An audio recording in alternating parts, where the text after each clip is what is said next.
이미 뭐겠지. 자, 오늘 사회문화 13강, 주제통합 11강 합니다. 그래서 교재에 있는 친구들은 일단 162페이지 펼쳐주시고, 내가 왜 이 두 지문 묶었냐면 내용이 흡사해요. 채권 채무 관련해가지고. 그래서 묶어 하면 괜찮을 것 같아서 자, 같이 묶어서 하는데, 일단 먼저 읽어와서 이제 들어줘야 의미가 있기 때문에 자, 그래서 162페이지 사회문화 13강 한번 읽어볼게요. 사실 뭐 채권과 채무의 개념이 우리가 사실 빈출 개념이라서 여러분 잘 알고 계시겠습니다만, 자, 요 채권 채무라는 어떤 단순한 개념제 정의보다는 이런 것들을 활용한 어떤 법적인 어떤 상황들, 사례들, 이 제시가 되니까 여기 한번 주목해보죠. 자, 그래서 1문단입니다. 그래서 채권은 채권자가 채무자에게 특정한 행위를 요구할 수 있는 우리가 권리, 그렇지? 그럼 채무자에게 금전의 지급을 요구할 수 있는 채권은 뭐다? 금전 채권이라고 하는데, 근데 금전 채권은 다양한 거래 관계에서 발생을 한대요. 예를 들어서 자, 외상거래에서 발생하는 물품 대급, 이 대금 채권도 있고, 대출 계약에 의해 발생하는 대출금 상환 채권이 있고, 상환이랑 같답니다. 자, 그 다음에 임대차 계약, 이번 6월 모의고사 나왔었지, 그지? 임대차는 임대는 빌려줘. 그지? 임차는 빌리답니다. 그래서 임대, 임차에서 계약에서 발생하는 임대인의 차임 채권 등은 모두 금전과 관련된 채권들이다. 자, 그래서 이때 채무자가 돈을 지급해야 하는 날을 우리는 지급 기일이라고 하는데, 자, 어쨌든 채권자, 채무자 나와 있어. 자, 이때 이 채무자가 그지 그런 어떤 채무, 즉 책임을 질 거 아닙니까? 의무를. 그때 다 해야 되는 그지 그 이행을 해야 되는 그 날짜를 우리가 지급기일이라고 한대요. 지급기일은 대개 별표죠. 대개 다른 말로 뭐 일반적으로 보통 이런 뜻이란 말이야. 그치? 그럼 뒤에 뭐 얘기 나오겠어?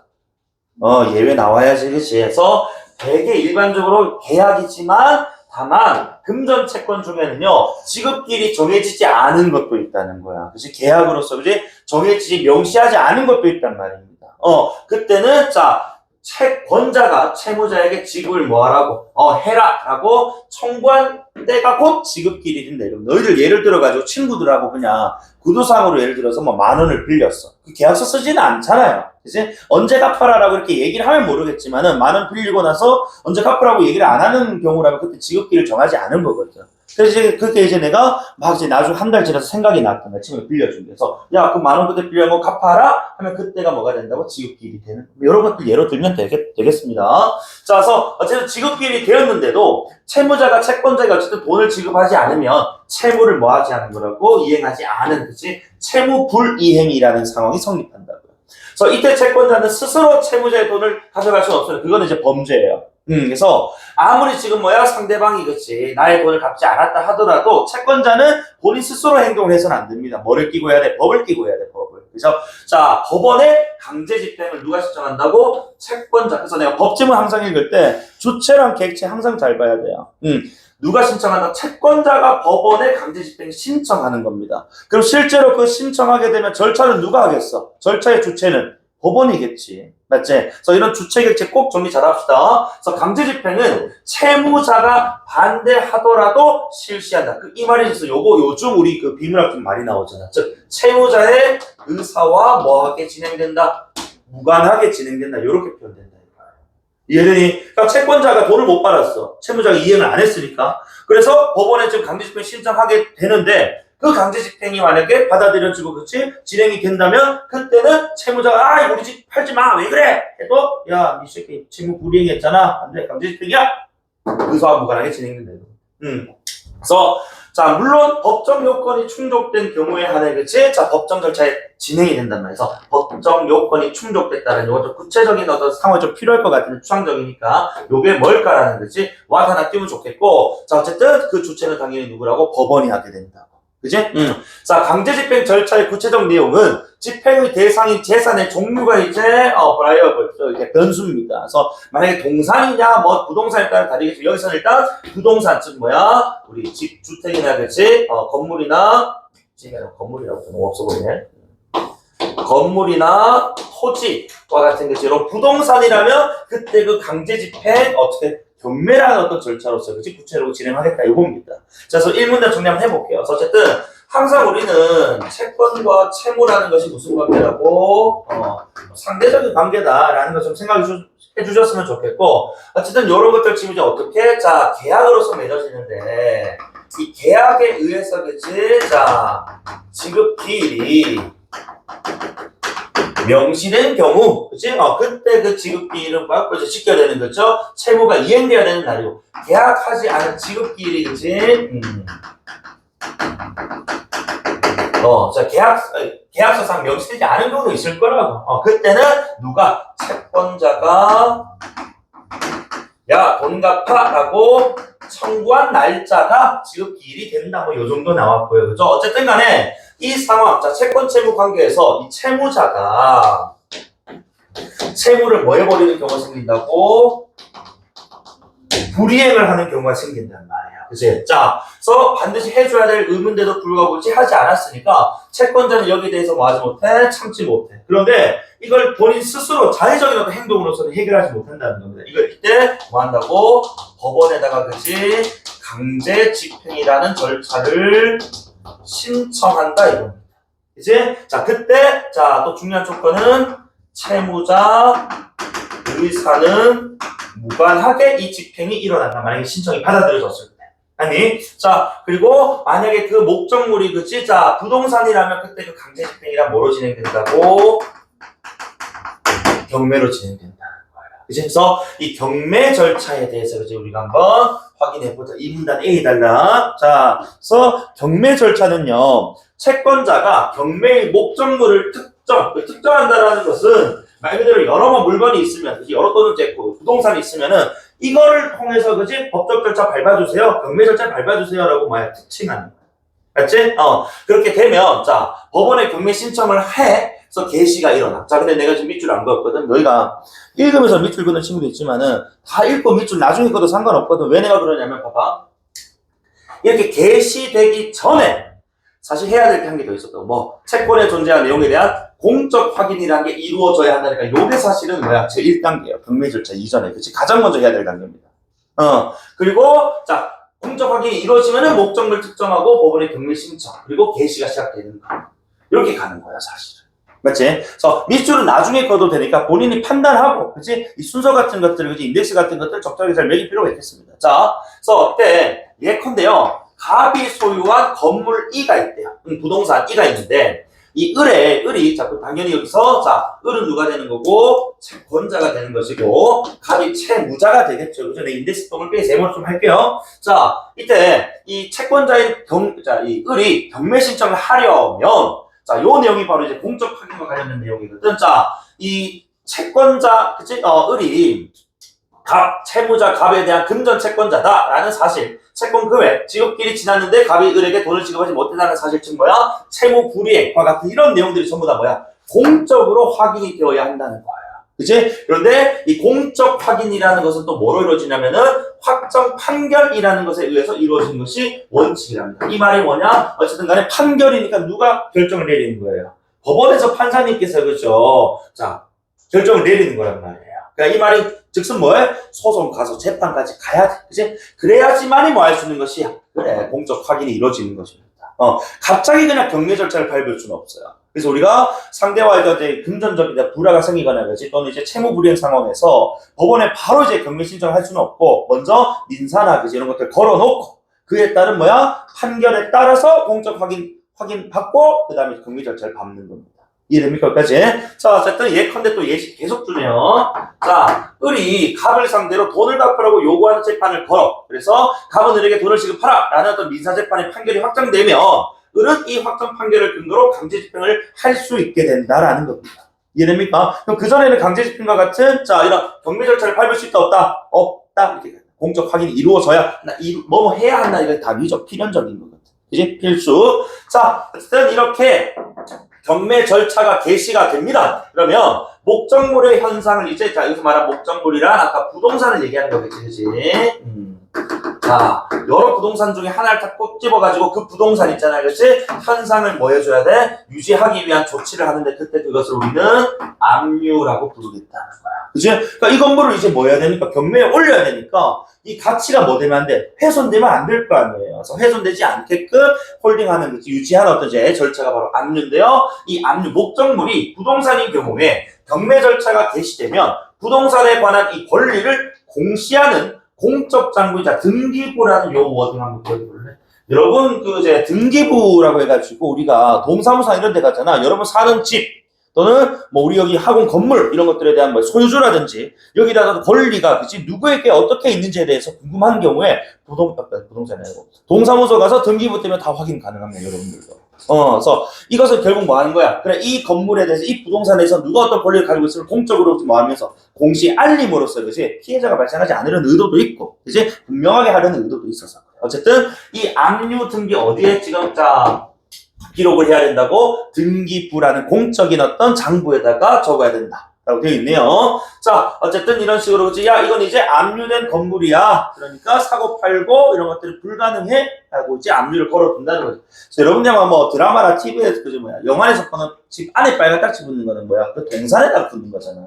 그 동산 압류고, 그치? 부동산 압류는 뭐 한다고? 빨간 딱지 건물에 붙으면 누가 할 거고 그거 어디 붙은지 너 어떻게 할 거야? 그래서 등기부에 등록해야 돼. 그치? 자, 어쨌든, 그래서 그 후 법원은 압류된 물건을 이제 팔아서 돈을 마련하는 무슨 절차? 매각 절차라는 걸 밟습니다. 그치? 이 매각 절차를 진행하게 되면, 이 매각 절차가 또 구체적인 상토지 안에 들어가 있는데, 이거는 내가 세부로 그냥 뜯을게. 그래서 이 절차에서 가장 높은 가격을 제시한 사람이 이제 매수인으로, 그치? 그 경매의 낙찰자로 이제 선정이 되는 겁니다. 그래서 이렇게 선정된 매수인이 자신이 제시했던 가장 높은 금액을 이제 법원에 납부하게 되면, 매수인은 즉시 경매 목적물 그 부동산의 소유권을 취득하게 돼. 그 반대로 얘기하면은 원래 누구 소유주였던 누구야? 채무자, 그치? 채무자 소유권은 소멸하고 플러스 자 채무자 소유권 소멸. 그 다음에 자 그 압류 등기보다 나중에 만약에 그치 채무자가 소유자임을 전제로 발생했던 권리들이 있다면은 그런 권리들도 어쨌든 후에 지금 등기된 권리들 전부 다 자동 소멸한다라는 게 어쨌든 매각 절차였던 뭐 과정이고 뭐 의의라고 보시면 되겠네요. 그래서 자 우리 A 문단 이렇게 좀 정리가 되어 있는데 A 문단에서 끝이 아니기 때문에 내가 조금 더 얘기를 할게. 자 일단 첫 번째 공적 확인 거쳐야 됩니다. 그치? 그런데 공적 확인이라는 것은 법원의 확정 판결 을 근거로 그치? 내가 지금 뭐야? 자 채권자이고 내 상대방이 채무자가 그치? 불이행을 했고 그래서 어떤 피해가 발생 뭐 이런 것들 그치? 자 그다음 자 그러면 이제 자 부동산 목적물 여기 있지. 목적물 특정하고 그다음에 경매 신청하고 그다음에 개시가 된다. 그러니 2번으로 매길게요. 자 그래서 여기 지금까지가 그지 그러면은 주체가 지금 누군 거야? 채권자입니다. 내가 왜 이렇게 적었느냐? 3번부터의 주체는 누가 되는 거야? 법원이 되거든. 그지? 자, 3번은 아까 그 목적물의 현상 유지를 위해서 뭘 건다고? 압류를 건다는 거야. 그지? 이때 압류는 자 어떻게 표시한다고? 등기부에 압류 등기라는 걸 그치 등록함으로써 기록함으로써 이제 표현이 되는 겁니다. 그 다음에 네 번째 매각 절차를 밟아요. 자 어쨌든 그럼 여기서 압류와 매각 절차를 밟는 주체는 누가 된다? 법원이 된다 이거. 그렇지? 자 매각 절차를 밟게 되면 어쨌든 간에 자 가장 높은 금액을 제시한 매수인이 그치? 자 자기의 그 금액 선했던 그 금액만큼을 납부하게 돼요. 그러면서 자 그 목적물에 대한 소유권을 취득하게 되는 것이고, 그렇지? 그러면은 원래 소유자였던 그 목적물의 그치 소유자였던 채무자의 권리는 그리고 그 이후, 그렇지? 자 압류 이후에 그 이제 권리가 등기됐던 권리들 따위들은 전부 다 이제 뭐되는 거. 상시에 소멸돼버려요. 그런 결과들. 요거 뭐 A 단락이니까 실전에서는 사실 요거 2단락까지 읽고 가서 문제 풀면 됩니다. 근데 오늘은 그래서 쭉 한 번 읽을게요. 자, 3문단 계속이야, 이거. 자, 5번 단계인데, 자, 이 매수인이 이제 매각 대금을 납부를 해요. 그러면 법원은 이 돈에서, 자, 예를 들어서, 자, 이 매각 대금이 10이었다라고 하자. 그런데 여기에 경매 비용 1 들어가고 미납세금 1 들어가지고 공제하고 남은 돈이 이제 얼마야? 그러면 8이 남았다. 8. 그지? 그러면 이제 요 8을 가지고 이제 뭐 한다고? 자, 배당 가능 금액 8을 채권자하고 뒤에 들 별표주세요. 항상 이제 우리가 그 대상이 그지 몇 명, 그러니까 법적 지문에서는 다수냐, 1대1이냐, 1대 다냐 이런 것들 되게 중요하거든요. 그러니까 채권자들에게 나눠주는 절차에 뭐 한다고? 5번 단계인 배당 절차를 하겠다. 그치? 자, 배당 절차는 지금 보니까 뭐 한다고? 자, 납부 금액이 있어. 자, 납부 금액에서 경매 대금이라든지, 그치? 기타, 기타 비용이라서 표현할게요. 기타 비용을 공제하고 남은 돈을 뭐라 부르겠다? 우리가 배당 가능 금액.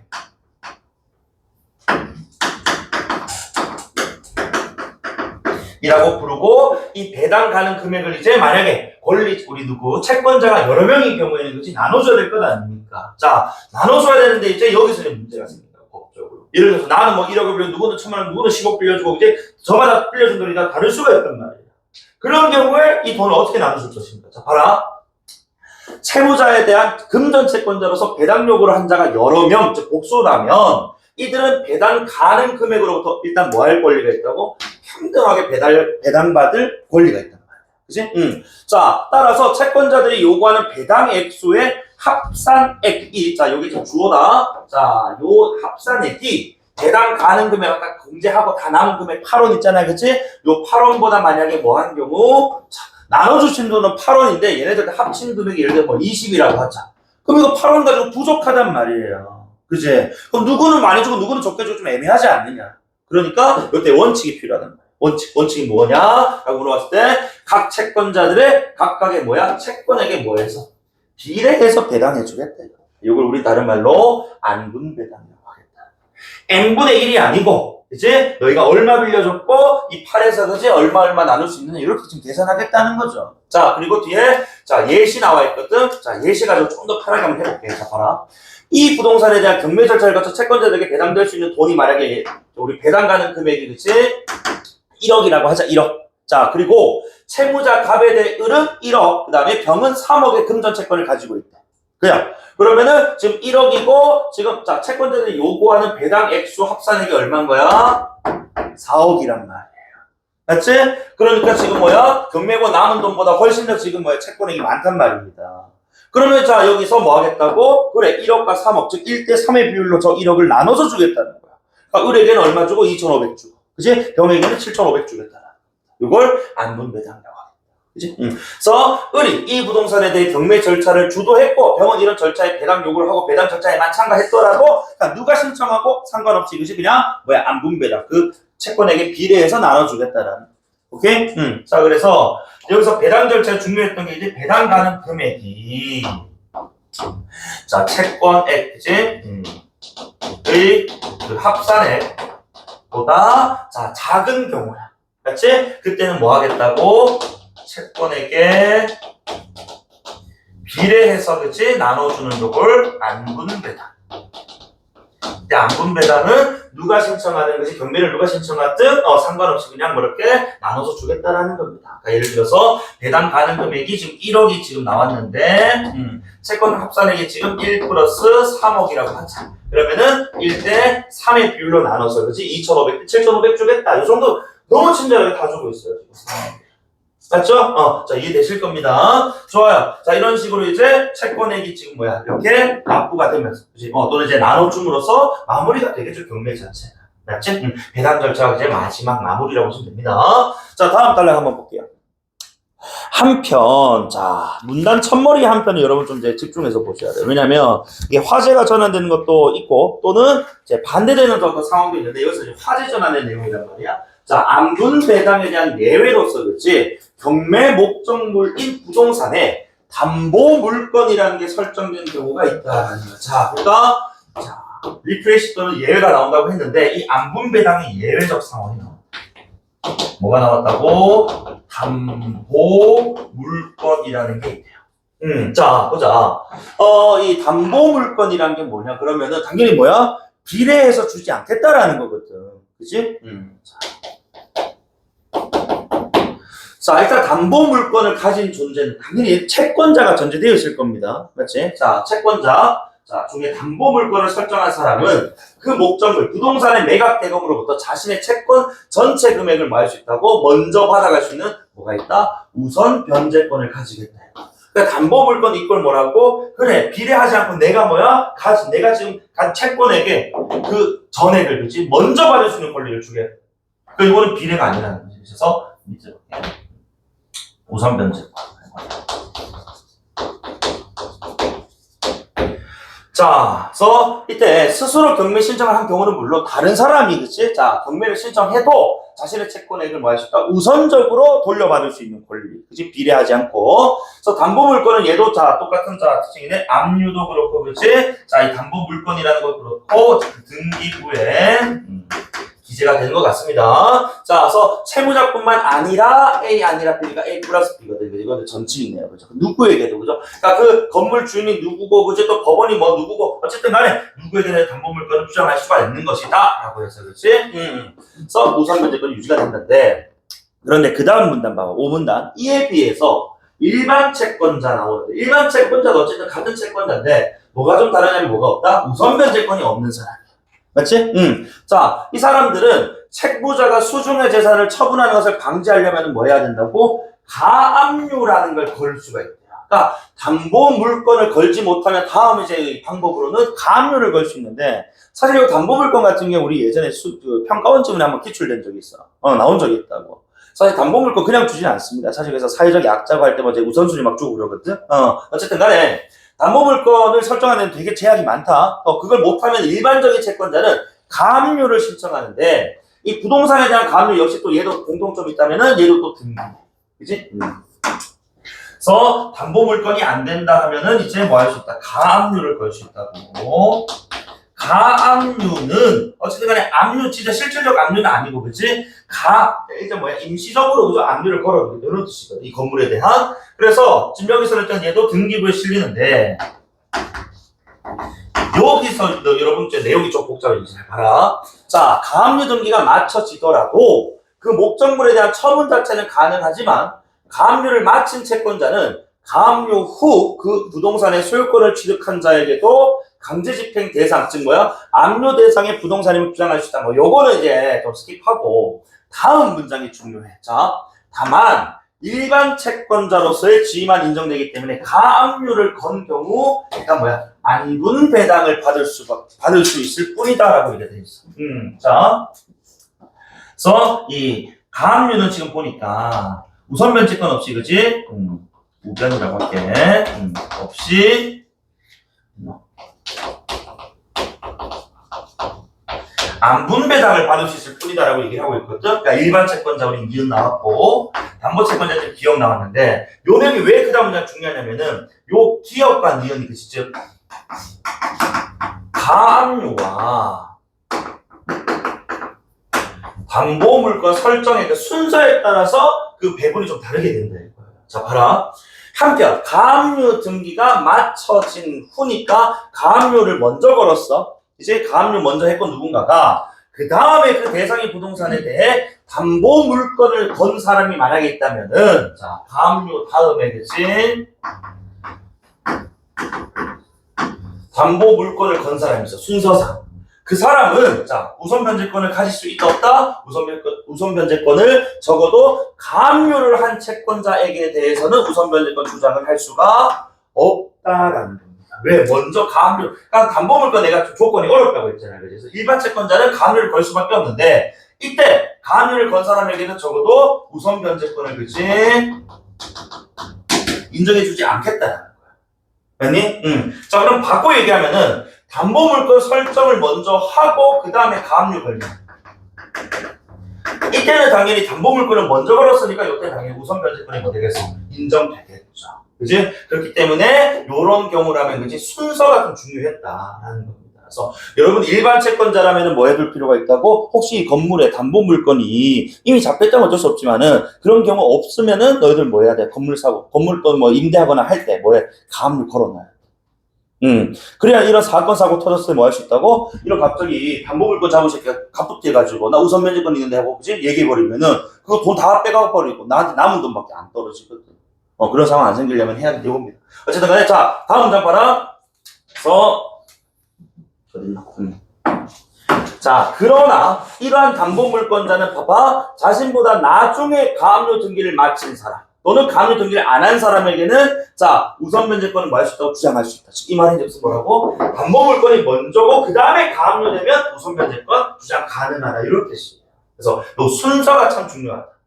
담보물권은 아까 내가 얘기했던 여기 좀 사회적인 약자라든지 빈곤 취약계층에게 주는 어떤 그 권리 있거든. 그래서 이거 일반 사람이 갖기엔 좀 어렵습니다. 일반 사람이 여기서 이기려면 가압류 걸어야 돼. 알겠지? 분쟁이 터질 것 같으면 바로 가압류 걸어. 이제 신청해야 돼. 알겠지? 자, 선생님 오늘 그 문제는요, 내용 확인하는 건 좀 이제 생략을 좀 하고, 그 4번하고 5번 문제 같은 것들 내가 한번 같이 풀어줄게. 자, 4번 문제 이거 좀 별표 한번 쳐봐라. 네. 내가 지금 5번 문제보다는 4번이 조금 더 어려운 것 같은데, 추론한 내용으로 적절하지 않은 것은, 자, 1번에 담보물권을 가진 금전채권자는 담보물권의 목적물인 부동산에 대한 가압류를, 그러니까 뭘 가졌기 때문에, 담보물권을 가졌기 때문에 가압류를 할 필요는 사실 없다 이겁니다. 왜 우선변제권을 가졌는데, 그렇지? 왜 굳이 안분배당 할 필요는 없잖아요. 그죠? 그래서 이거는 당연한 얘기일 거고, 2번 선택해 중요합니다. 자, 배당 절차에서 각 채권자들에게 배당된 금액을 모두 합쳐도 매수인이 납부한 매각 대금보다 작다. 그럼 이 말인즉슨 자, 매수인이 납부한 매각 대금 이거 그치? 각 채권자들에게 지금 뭐야? 이미 뭐 된 금액? 배당된 금액이라고. 맞아? 또 배당된 금액을 자, 이것보다 뭐야? 자, 크게 만들 수 없다 이거야. 왜냐면 봐봐. 이 배당하려면 이 금액 한도 내에서 줘야 될 것 아닙니까? 그러니까 근데 쌤 매각되면 이거 같아야 되는 거 아닙니까? 이거 조심해야 된단 말이야. 왜? 매각되면서 끝난 게 아니고 매각대금 마이너스 뭐 해야 된다고 아까 뭐 경매 비용이라든지 그지 세금을 빼야 되기 때문에 맞아? 항상 매각대금이 더 많아야 된다. 이해되나? 그래서 아까 2,500, 7,500하고 1억이었잖아요. 그치? 근데 그 1억보다는 매각되면 훨씬 1억, 2천, 1억 3천 정도 될 거라는 거지. 세금 같은 거 빼기 있잖아요. 그래서 2번 선택지 되게 중요한 선택지. 알겠니?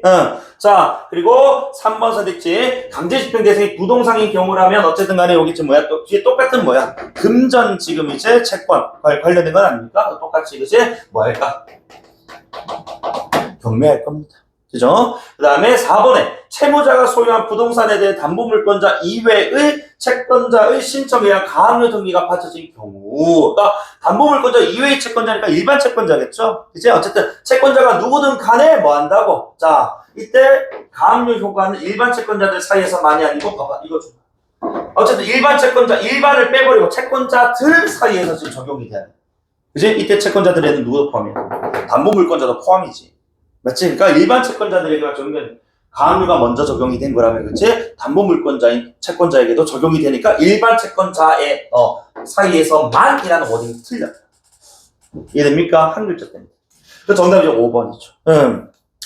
4번이죠. 4번. 자, 5번에 한 명의 금전 채무자에 대한 여러 명의 금전 채권자들이 있는 경우에 배당가는 금액을 채권자의 인원수로 나눠서 금전 채권자들에게 동일한 가액을 배당하는 것이 안분배당이 그치?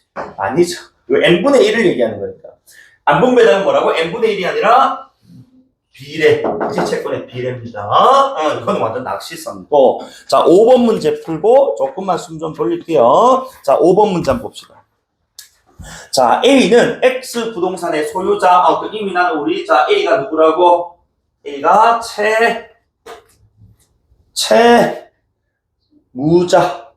그치? 건물주금 소유주잖아. B, C, D는 각각 2억씩 돈을 빌려줬으니까 채권자. 그치? 자, 2억씩 빌려줬어. 어쨌든 이때 B가 X 부동산에 대해서 뭘 설정했다고? 담보물권을 설정했답니다. 이꼴 우선변제권이 있다고. 맞지? 자, 그래서 A가 B, C, D에 대한 금전 채무를 역시 불이행했네요. 결국 뭐야? 그래, 이건 지금 강제집행의 상황이 일어났고, 그래서 경매 절차에 따라 배당될 돈, 즉 뭐야? 배당 가능 금액 얼마라고 지금 3억이 책정이 됐답니다. 이 상황에서 이 지금 B에게는 우선 변제권이 지금 있는 상황이란 말이에요. 맞지? 자, 그러면은 1번 선택지. C, D 모두 가압류를 안 했대요. 그럼 이건 원칙적으로 뭐 하면 돼? B에게 얼마 주고 2억 주고 그치? 그럼 일반 채권자 CD는 뭐랄까 안분배당에 따라서 얼마씩 주면 돼? 0.5.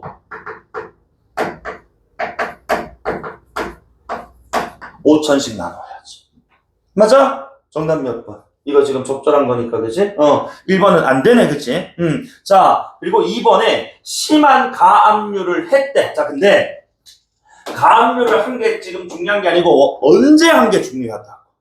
맞아? 봐라. 자, 이에 따른 가압류 등기가 된 이후에 즉 가압류를 먼저 했고 담보물건이 설정됐대. 맞아? 그럼 다시 봐라. 여기서 가압류 등기가 지금 된 상황에서 그렇지? 자, B가 담보물건 발생했기 때문에 B가 적어도 C에게는 우선 변제권 주장할 수 있다 없다? 없다. 다만 B가 누구에게는 우선 변제권 가능하다고? D에게는 우선 변제권 주장이 가능하다 이겁니다. D는 가압류를 안 걸었기 때문에요. 이해되나? 그러면 B와 C는 지금 첫 번째로 봤을 때 뭐? 그래. 자, 안분배당에 따라서 지금 뭐 해야 된다고? 자, B와 C부터 먼저 할게. B와 C는 지금 이제 1차적으로 안분배당 해야 돼. 그지? 채권에게 비례해야 된단 말이에요. 맞니? 그렇기 때문에 이때 채권의 비례는 자, 얘들아 이거 낚이면 안 되는 게 전체 금액에서의 비례야. 비율입니다. 그치? 그래서 얼마씩 주는 거야? 1억씩 주는 거야. 맞지? 자, 요게 지금 1차였다. 그럼 이제 누구 남았어? B와 D가 남았단 말이야. 맞니? 2차적으로 B와 D가 남았는데 요때는 B가 지금 뭐 할 수 있다고? D에게 우선 변제권을 주장할 수가 있단 말이에요. 그치? 그럼 전체 지금 3억에서 1억씩 나눴고 남은 1억 중에서 B가 아직 뭐야? 2억 빌려서 아직 남은 1억에 대한 우선 변제권을 주장할 수가 있단 말이지. 여기서 누구에게 1억 줍니다. B에게 1억 줍니다.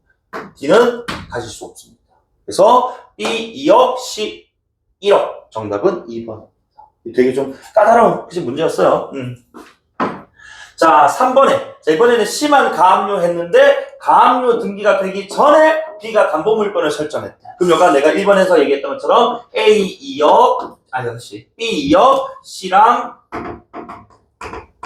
자, 우리 D는 이제 5천만 원씩 가져가겠지. 그치? 1번 상황이랑 똑같습니다. 다음, 자, C, D가 모두 가압류를 했는데 이에 따른 가압류 등기가 된 이후에 담보물건을 설정했다면 어쨌든 간에 C, D가 먼저 다 가압류를 해버렸잖아. 그럼 B, C, D 전부 뭐 하면 돼? 안분배당하면 돼. 얼마씩 받습니까? 1억씩.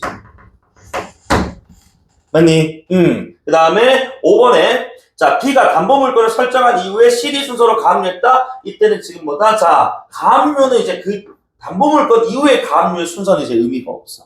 맞지? 어쨌든 그냥 일반 채권자로 묶여버리니까. 그러니까 얘는 담보물건 얼마 B한테 얼마 주고 2억 주고 그 다음에 이거 똑같네. 2억이고 5천만 원씩 그치? 나눠야지.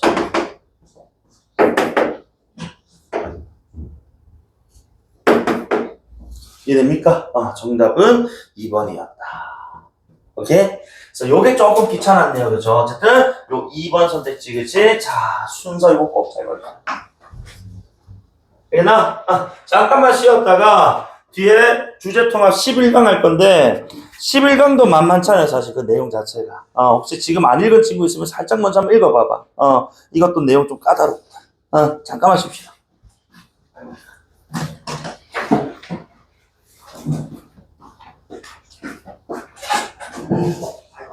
이거 화장. 근데 내가 졸지 마라. 양면으로 못해가지고 앞면 돼서.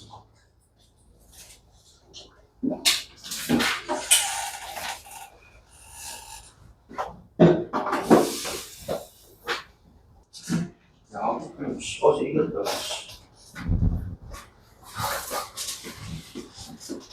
자, 주제통합 11강 한번 봅시다. 267페이지. 일단 여기 그 가달락의 첫 번째 가달락은 아까 우리가 금방 읽었던 13방하고 흡사합니다. 그래서 이거 빨리 좀 읽어볼게. 채권은 이런 권리다. 채권을 가진 사람은 채권자, 그 상대방을 채무자, 상대적 관점이니까 채무자가 해야 되는 특정한 행위 우리가 채무라고 하지만 그걸 급부라고도 한다고. 너희들 일상생활에서 반대급부로 이렇게 뭐 일어났다 이렇게 얘기할 때 반대급부를 자꾸 반대에만 집중해서 주목해서 지금 쓰는 것 같은데 반대급부는요, A와 나대의 관계 그 반대가 아니고 무슨 관계라는 거. 그의 상응, 그 급부에 상응하는 거지, 대가를 지닌 행위를 우리가 반대급부라고 하는 거야. 어쨌든, 이때, 자, 이 채권과 이에 상응하는 채무는 채권자와 채무자 사이에 급부를 하기로 약속하는 계약이 성립하면은 채권 채무 관계가 성립한다 이겁니다. 자, 그래서 이게 또 이제 원칙이니까 계약 없이도 뭐 채권 채무 관계가 성립될 수가 있다라는 얘기가 뒤에 나오겠죠. 그래서 법률에 규정된 요건이 충족되면이라는 조건이 이것이 제시가 됐고, 이 조건이 충족이 된다면 당사자들의 의사와 무관하게 즉 뭐 없이도 이걸 계약 없이 이렇게 읽어야지. 우리가 흔히 계약은 당사자들 간에 뭐야? 의사 합치를 통해서 만들어진다고 얘기를 하거든. 그래서 또 무관하게 나왔으니까, 그치? 선생님 어제부터 계속 무관하게 얘기하고 있다.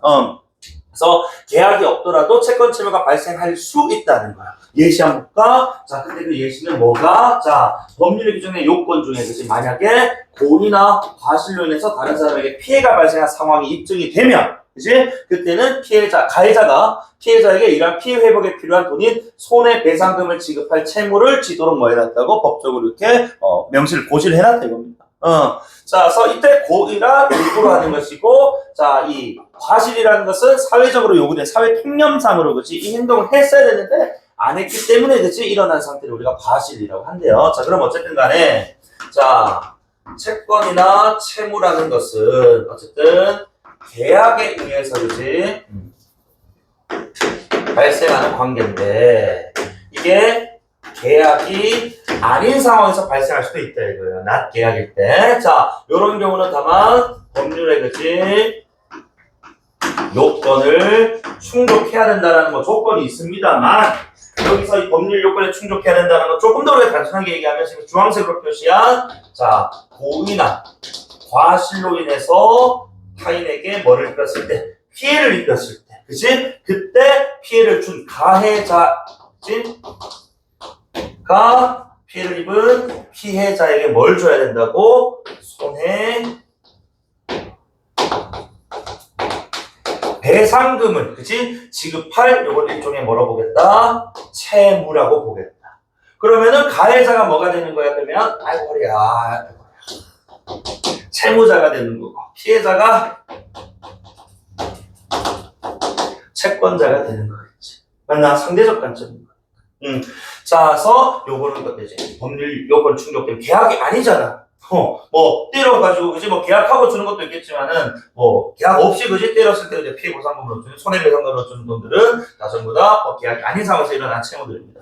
자, 그다음에 이 문단인데, 이때 자, 채권의 발생 원인이 금방 봤던 뭐 계약에 의한 것이든 계약이 아닌, 그치? 이런 자, 고의나 과실에 의한 것이든 간에 채권은 대개 나왔어, 그치? 자, 일반적으로 채무자가 급부자, 즉 아까 급부란 채무라고 같은 말입니다. 자, 채무를, 그치? 급부를 이행함으로써 소멸한다. 그래서 일반적으로 이 채무라는 것이, 그치? 급부라는 것이 이행되었을 때, 그치? 채권은 소멸한다. 아니, 이거 일반적이에요. 맞아? 근데 또 대개라는 말이 나왔으니까 이제 또 예외가 나와야 된단 말이야. 즉 채무자가 뭐를 하지 않아도 급부를 하지 않았고는 급부를 할 수가 없는 상황 속에서, 그치? 뭐가 소멸될 수도 있다 이거거든.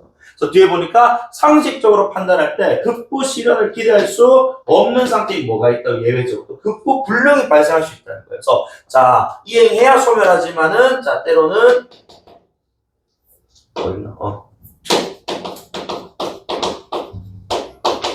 급부 불능인데도 불구하고, 급부가 실현이 안 되는데도 불구하고 채권이 소멸해 버리는 경우들이 있다라는 겁니다.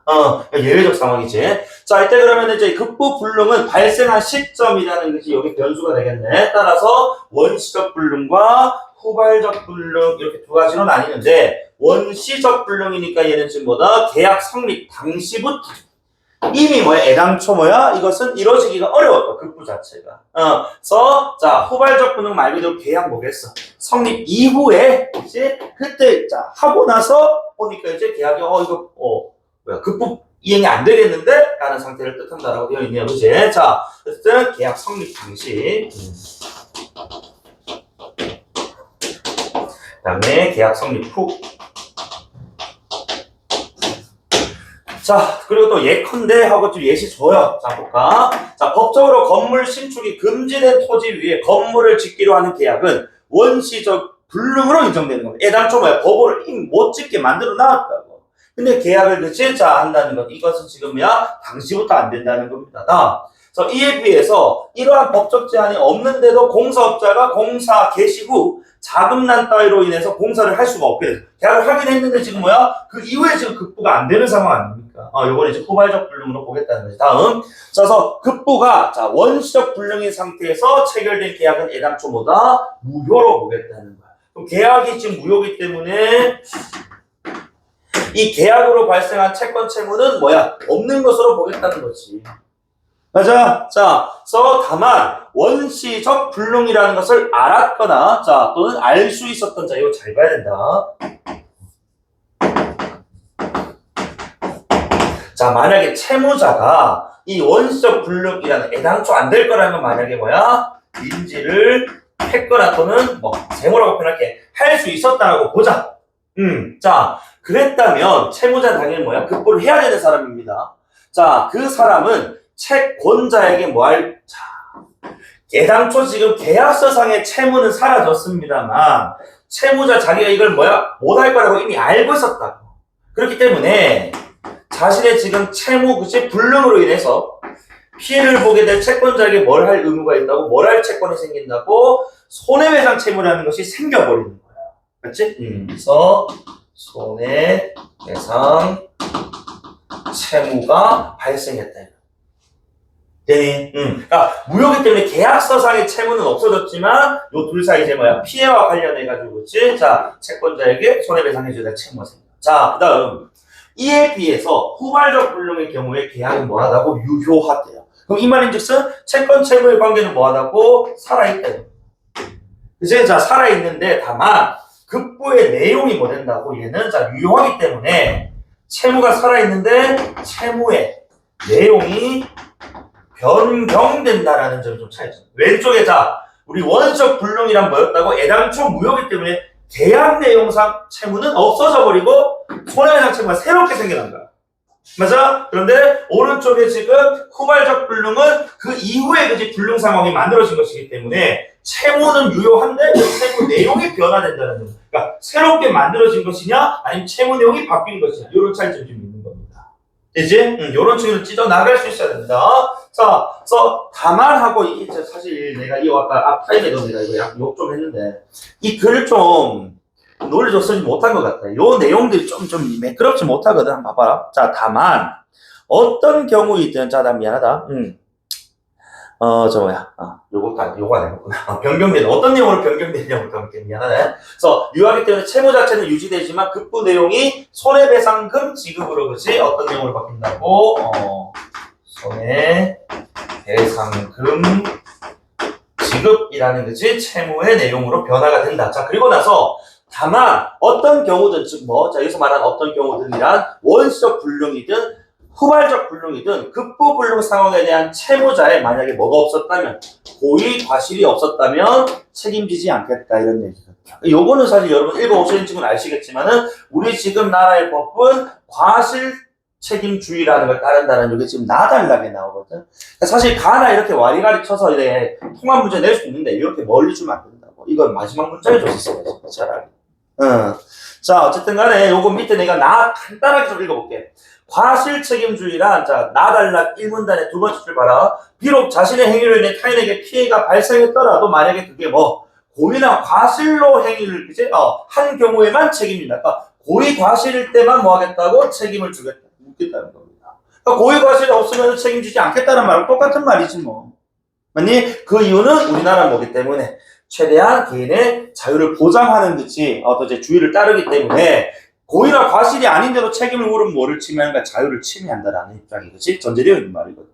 그래서 이번 뒤에 4번 문제가 한번 나와 있을 거면 문제 풀어보시면 되고요. 어쨌든 간에 자, 그리고 그 뒤에 내용인데 자, 오케이, 알겠어. 과실이나 그치? 고의가 없으면 책임 묻지 않겠다는데 자, 한편하고 그 다음 문제 있잖아.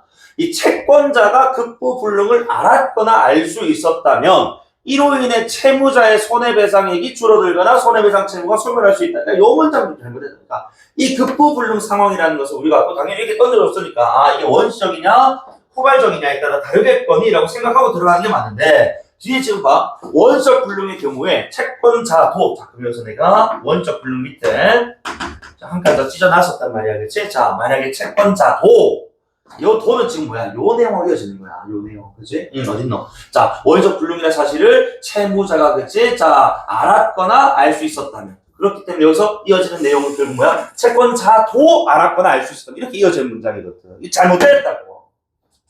어쨌든 자, 그래서 채무자, 그치? 말고, 우리 채권자가, 그치? 채권자도 원시적 불능을 알았거나 알 수 있었다라고 한다면 그때는 채무자에게 손해배상 청구를 해서는 된다 안 된다 안 된다 할 수 없다 이겁니다. 왜? 이게 지금 봐봐. 애당초 지금 뭐야? 계약 성립 당시부터 이게 불능의 상황이었다고. 불가능한 상황이었다고. 그럼 여기서 채무자였던 급부를 지금 이행받을 채권자가 그치? 이걸 알고도 그냥 묵인하고 만약에 뭐야? 손해배상 채무를 그치? 만들어지도록 손해배상 채무가 생기도록 기다리고 있었다면 이거는 너 뭐야? 불순한 의도가 좀 있었다라고 보는 게 맞다 이거지. 그렇지? 그렇기 때문에 이때 채권자가 만약에 자, 이 상황을 인지하고 그치? 알 수 있는 상황이었다면 채무자에게 손해배상 청구 할 수 없다. 즉 이 지금 원시적 불능 상황에 대한 뭐야? 이 귀책 사유를 채권자에게도 묻겠다 이겁니다. 이해되니? 자, 그 다음 이에 비해 후발적 불능의 경우가 바로 금방 읽었던 요 한편 있잖아요. 그치? 줄어들거나 채무를 소멸. 요 내용이 그 후발적도 이제 불능하고 관련이 있거든. 그래서 이거 치면 너무 왔다 갔다 복잡하고 이게 논리적으로 안 맞는 것 같아. 어쨌든 간에. 자, 이에 비해 후발적 불능의 경우에는 채권자다. 자, 이 후발적 불능의 그치? 자, 이 가능성을 알았더라도 이로 인한 채무자의 손해배상 책임이 없어지지는 않는다라고 했습니다. 후발적인 그치? 자, 이 불능 상황에서는 알았거나 그치? 또는 자, 알았더라도 이제 알게 될 수 있더라도 채무자의 책임은 그대로 유지가 된다. 자, 다만 채권자가 급부 불능으로 인한 손해를 이게 지금 뭐 한 상황이야? 얘가 지금 봐봐. 지금 이제 계약 성립 이후에 급부 불능이 일어난 것이기 때문에 어느 정도 뭐 했다면 좀 조심하고, 그치? 조금 이제 주의를 했다면 뭐 할 수 있었다? 막을 수 있었다는 거야, 급부 불능을. 그치? 자, 그런데 얘가 일종의 뭐 하는 것으로 판단이 되면 약간 불순한 의도로, 그치? 방치하고 또 손해배상금 지급으로 바뀌기를 기다린 것 같은 것처럼 그치? 만약에 보였다 판단이 됐다면 자 법원에서 이를 뭐 한다고? 야, 이 채권자 너한테 아까 손해배상금 지급이라는 그치? 자 채무자 책임이 있다고는 우리가 볼 건데 그 채무자 책임을 100% 물을 수는 없어 라는 뜻이에요. 그래서 이때 법원이 채무자의 손해배상금을 뭐 해준다고? 줄여주거나 그치? 또는 채권자가 너무 악랄했어. 그치? 그랬다면 아예 손해배상금 그 책임을 그 지급의 채무를 뭐 해버린다고? 없애버리겠다. 소멸. 그러니까 이런 경우는 이제 알고나 계약 성립 이후의 불능 상황인데 얘가 너무 나아졌기 때문에 얘 책임 완전히 묻겠다는 거고. 얘는 애당초 원천적으로 뭐 하지 않겠다? 손해배상 청구를 하지 못하게끔 막아버리겠다는 겁니다. 그러니까 채무자만 억울한 상황이 생기지 않게끔 이렇게 법적으로 보호를 하고 있는 장치다. 라고 보시면 되겠어요. 어쨌든, 자, 요 내용 한번 읽어볼게. 자, 채권자가 급부불능으로 인한 손해를 방지하거나 줄일 수 있었는데도 그대로 방치했다면 법원이 이런 상황들을 감안해서 채무자가 지급해야 할 손해배상을 채무자 책임이 있는 거거든, 일단. 이제 이런 상황에서 채무자가 지급해야 될 손해배상금의 액수를 뭐하거나 줄여주거나 또는 아예 그 채무 자체를, 급부 자체를 소멸시켜 버릴 수도 있다. 주체는 당연히 이때도 법원입니다. 주체를 잡으셔야 됩니다. 그치? 그러니까 채권자가 야 채무자 너 나 안 줘도 돼가 아니고 법원에서 이렇게 명령합니다. 자, 어쨌든 요 내용 좀 복잡했는데 정리를 해보니까 이렇게 한 표로 좀 나오는 것 같습니다. 자, 그 다음에 나달 빨리 한번 읽어볼게. 아까 이제 가 문장과 관련해서 살짝 먼저 봤는데 어쨌든 우리 민사는 개인 간의 법률 짜서 개인의 자유가 최대한 보장돼야 되는 법인데 이러한 이념은 민법의 기본 원칙 중 하나의 과실 책임주의 과실이 있을 때 책임 묻는다라는 거야. 자 그래서 예컨대 자 급부 불능으로 인해 채권자에게 손해가 발생해도 만약 고의 과실이 없다면은 손해배상 책임 그지? 지지 않겠다라는 거거든. 자 그런데 자 아까도 그 개념에 뭐 있었다고? 자 경우에만 책임을 진다는 것을 뜻한다라고 되어 있었거든, 그치? 자, 그런데 이 과실 책임주의는 뭐 이런 식으로 개인의 자유로운 활동 가능성을 보장하는 기능도 수행한다라고. 그래서 사회적으로 요구되는 주의사항을 지키면서 행동하는 한, 즉 뭐야? 이게 과실로 인정되지 않는 한, 이제 책임 묻지 않겠다라는 건데 이것도 이제 다음 문단이 그치? 뭐로 시작한다? 그러나로 시작한단 말이야. 자, 그래서 우리는 항상 이런 것들도 염두에 둬야 돼. 분명히 자, 고의 과실이 없으면 책임 묻지 않겠다고 했어. 맞아? 근데 고의 과실이 없어도 뭐 하는 경우? 책임이 있는 경우가 있다. 그치? 그러니까 1문단이 원칙이었다면 2문단은 예외, 그러나로 딱 묶으면서 예외적 상황을 던져주는 거구나. 그치? 고의나 과실이 없어도 책임이 발생할 수 있는 그것을 우리는 무과실 책임이라고 하겠다는 거야. 그러니까 이 과실 책임주의와는 반대 개념이라고 봐야 되겠는데 그래서 무과실 책임은 예외적으로 이제 당연히 예외입니다. 예외. 예외고 법률상 근거가 필요한데 그때 그 법률상 근거 바로 뭐로? 자, 그 예로 담보 책임이라는 걸 묻겠다. 담보 책임. 자, 어쨌든 이 지금 자 고의나 과실이 발생했을 때 책임을 지는 것이 일단은 원칙인데 고의나 과실이 없는데도 불구하고 책임을 지는 이런 경우가 지금 예외적으로 지금 발생할 수 있다는 거예요. 이걸 우리는 자 무과실 책임이라고 하는데 자 이 무과실 책임의 어떤 그 대표 예로 담보 책임이라고 담보 책임이란 자 유상계약 즉 채무자의 급부에 대한 대가로서 채권자도 채무자에게 반대 급부를 해야 하는 계약의 경우에 한한다라고 되어 있어. 자, 그래서 이게 지금 보니까 담보 책임. 그래서 이거 좀 예시를 들거든. 자, 봐봐. 이게 지금 우리가 예컨대 주택 분양 계약이라는 게 있다라고 하자. 그래서 분양자는 주택 파는 사람입니다. 자, 분양자가 자 매수인 내지는 그 주택의 계약자에게 뭐를 넘겨주겠어? 주택을 넘겨주겠지. 만약에 산 사람이 있다. 그치? 이 주택은 분양자에게 있어서 매수인에게 넘겨줘야 되는 급부의 내용일 겁니다. 자, 그럼 반대로 매수인은 이렇게 지금 주택을 받았으니까 그 급부에 상응하는 대가를 지급해야 된다 이거예요. 그게 바로 뭡니까? 금전이에요, 금전. 맞니? 이게 바로 급부와 그 급부에 상응하는 가치랑 같은. 그치? 요걸 우리는 반대급부라고 할 거라고. 이거 A와 나대인이 아니잖아요, 얘들아. 그러니까 항상 너희들 일상생활에서 반대급부라는 말 쓸 때 A와 나대인이 아니라는 점. 앞으로 이제 유의해서 써라, 알겠지? 어쨌든 간에. 자, 급부가 있으면 그 상응하는 반대급부가 있는데 요 둘의 가치는 뭐 해야 된다고? 같아야 된다고요. 자, 그래서 어쨌든 간에 이때 분양자가 만약에 공급한 주택의 집에 누수가 생겨 하자가 있거나 또는 자 명시된 분양재 크기가 원래는 100m 제곱이었는데 실공급재 크기가 80제곱미터 하면 어떻게 되는 거예요? 요즘 수량에서 지금 수치상으로 지금 좀 하자 누수가 좀 생겼다는 거거든요. 그래서 요 두 가지 하자 내지는 수량 부족이라는 상황이 발생하게 되면 이제는 분양자가 일단 주택을 먼저 넘겨주는 사람이 여기서 채무자라고 일단 보자. 주택과 관련해서는 그렇지? 당연히 이제 여기서 금전과 관련해서 뭐가 될까? 금전과 관련해서 분양자는 채권자가 되는 거야. 돈 받을 권리가 있잖아. 주택 넘겨줬으니까 상대적인 거라고. 그래서 색깔 떼고 맞춰준 거야. 알겠지? 자, 어쨌든 간에 그럼 여기서 매수인은 자, 이 주택을 넘겨가는 이제 채권자가 된단 말이야. 그런데 이때 채무자가 넘겨준 이 주택에 뭐가 생겨버렸다고? 누수라든지, 그치? 자, 크기가 실제 크기가 작다와 같은 수량 부족의 상황이 생겨버렸다는 겁니다. 자, 이런 경우에 과연 어떻게 우리가 이 책임 공방을 할 것인가라고 했을 때, 자, 일단 담보 책임을 져야 한다라고 지금 얘기를 한단 말이에요. 그럼 이 말인즉슨 이 하자와 수령 부족이 누구의 이 채무자, 분양자의 고의나 과실이 아님에도 불구하고 이에 상응하는 지금 뭐야? 피해 보상을 누가 해줘야 된다고? 채무자가 그치 해줘야 된다 이런 뜻입니다. 그치? 당연히 그게 고의나 과실이라면 당연히 뭐 과실 책임조에 따라서 당연히 보상해줘야 되는 것이고 고의나 과실이 아니어도 어쨌든 뭐야? 지가 공급에 책임지기 때문에 맞지? 책임을 져야 된다.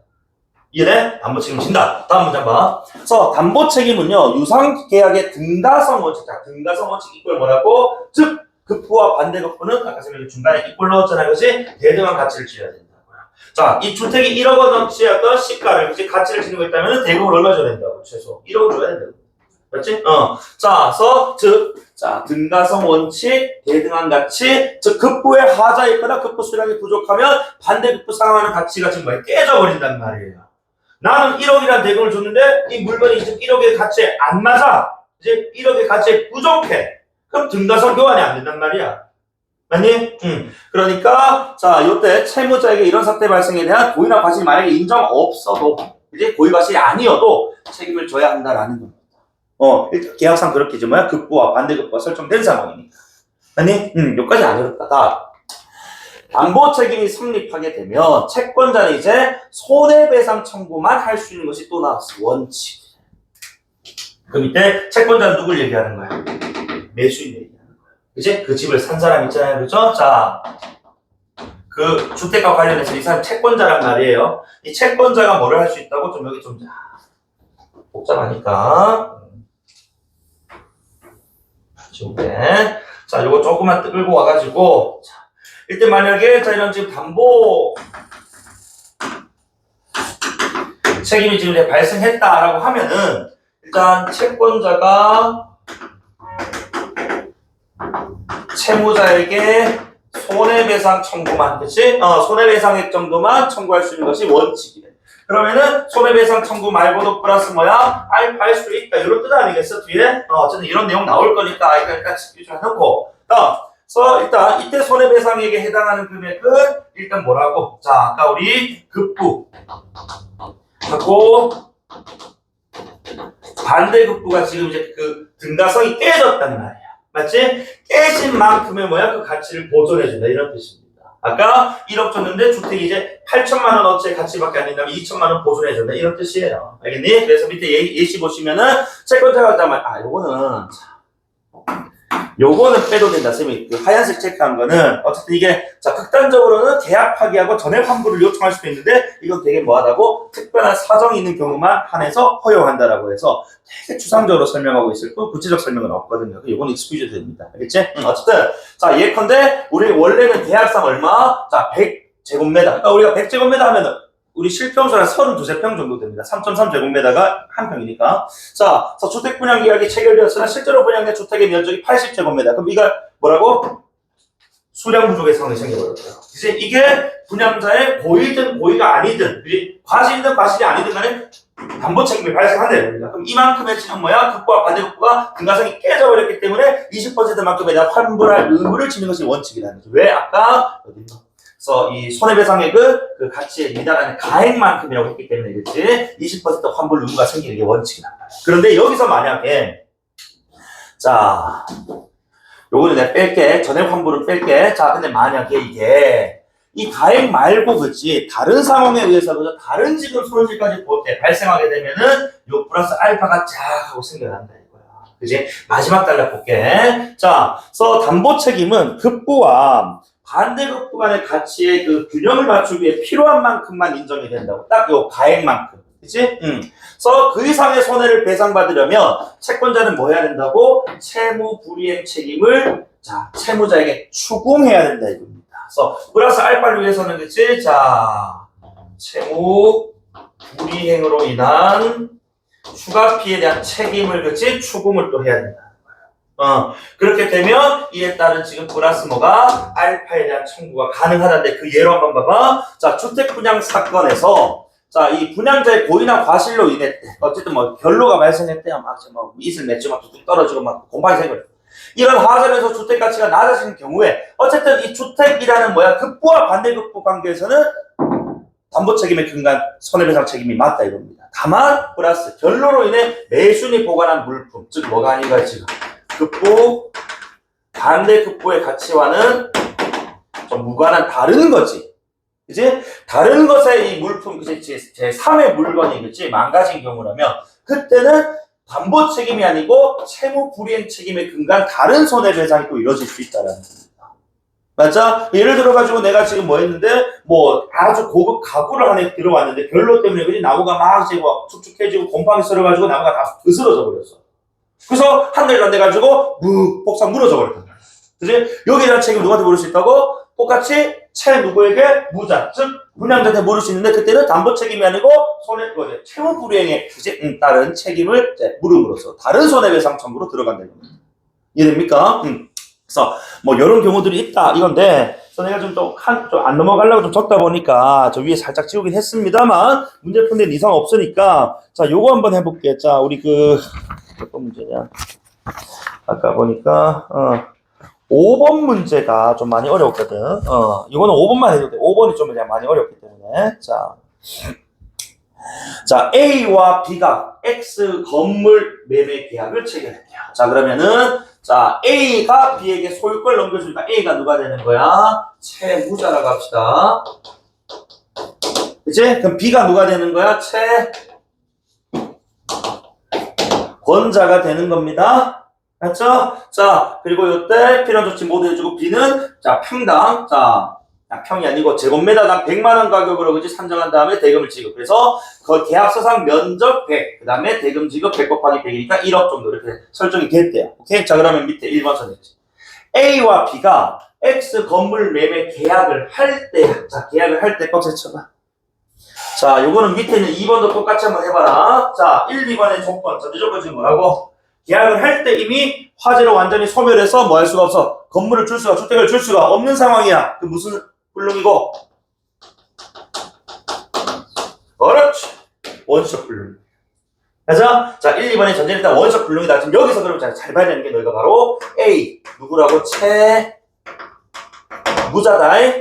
채무자, 원시적 불능 채무자가 이 원시적 불능에 대해서 알고 있었대. 그지?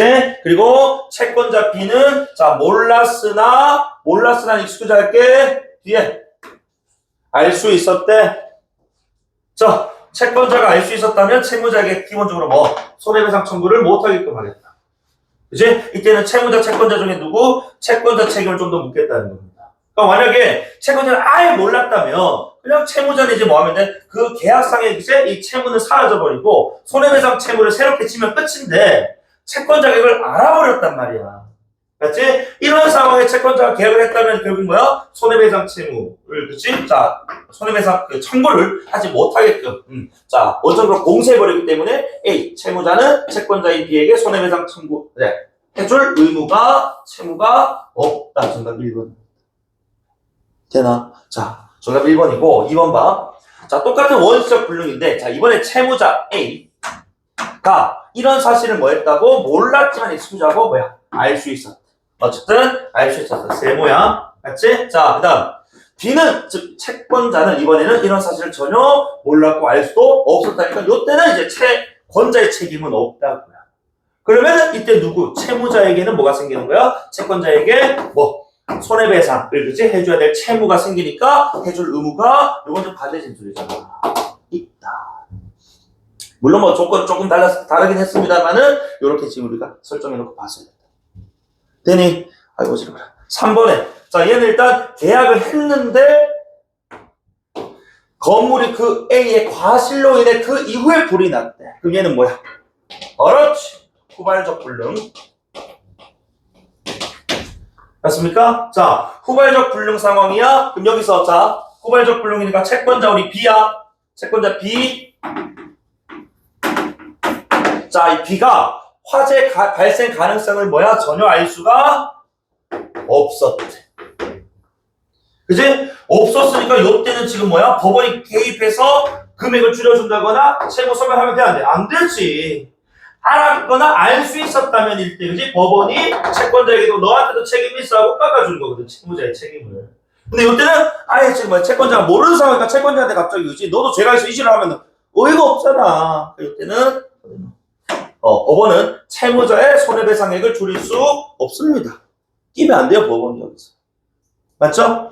자, 4번, 5번인데, 아이고. 자, 4번, 5번이 무슨 상황이다?